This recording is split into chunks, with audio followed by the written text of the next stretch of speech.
ഇത് ഇവർ വയറ്റിൽ കിടക്കുമ്പോൾ അവരുടെ മെലാനിൻ പ്രൊഡക്ഷൻ കുറവാണ്, അവർക്ക് സൺലൈറ്റ് അടിക്കുന്നില്ല, അവരതിൻ്റെ ഉള്ളിലാണല്ലോ. പക്ഷേ ഒരു കാര്യം ആലോചിക്കേണ്ട, ആ കുഞ്ഞ് നമ്മുടെ വയറ്റിൽ 9 മാസം നിന്നപ്പോൾ ഈ ഭക്ഷണം കഴിപ്പോ ഈ പാല് കുടിയോ ഇങ്ങനെ ഒന്നും അവർ എക്സ്പീരിയൻസ് ചെയ്തിട്ടില്ല. അത് പുതിയതായിട്ട് നടക്കുന്നൊരു സംഭവമാണ്.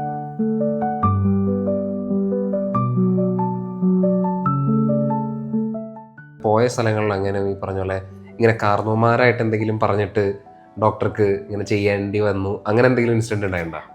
നമുക്ക് റീസെൻ്റ് ആയിട്ടൊരു പേഷ്യൻ്റ് ഉണ്ടായിരുന്നു. നമ്മളപ്പോൾ ആദ്യത്തെ ദിവസം കുളിപ്പിച്ചു. ഇപ്പോൾ രണ്ടാമത്തെ ദിവസം ചെന്ന് കഴിഞ്ഞപ്പോൾ അവർക്ക് തന്നെ സംശയം തോന്നി. നമ്മളോട് ചോദിച്ചു, ഇത് ആൺകുട്ടിയല്ലേ, അപ്പോൾ നമ്മൾ മുല പിഴിഞ്ഞ് കളയണ്ടേ, അതുപോലെ മൂക്കെടുത്ത് വിടണ്ടേ എന്നൊക്കെ ചോദിച്ചു. അപ്പോൾ നമ്മൾ പറഞ്ഞു അതിൻ്റെ ഒന്നും ആവശ്യമില്ല.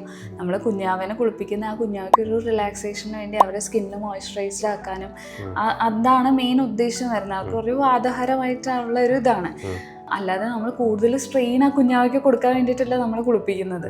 അപ്പോൾ അവർക്കത് തൃപ്തിയാവാത്തതുകൊണ്ട് ലാസ്റ്റ് അവർ നമ്മളോട് പറഞ്ഞു, ഇനി കുഞ്ഞിനെ കുളിപ്പിക്കേണ്ട, ഞങ്ങൾ തന്നെ കുളിപ്പിച്ചോളാം എന്നുള്ള രീതിയിൽ പറഞ്ഞു.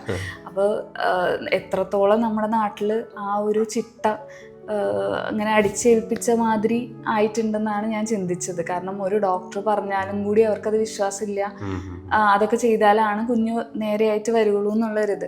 അപ്പോൾ അങ്ങനെ നമ്മൾ മൂക്കൊക്കെ പിഴിഞ്ഞാലാണ് അത് നേരെ വരുള്ളൂങ്കിൽ നമ്മളെല്ലാവരുടെയും മൂക്ക് ഒരുപോലെ ഇരിക്കണ്ടല്ലേ? അങ്ങനെ ആയിട്ടില്ലല്ലോ.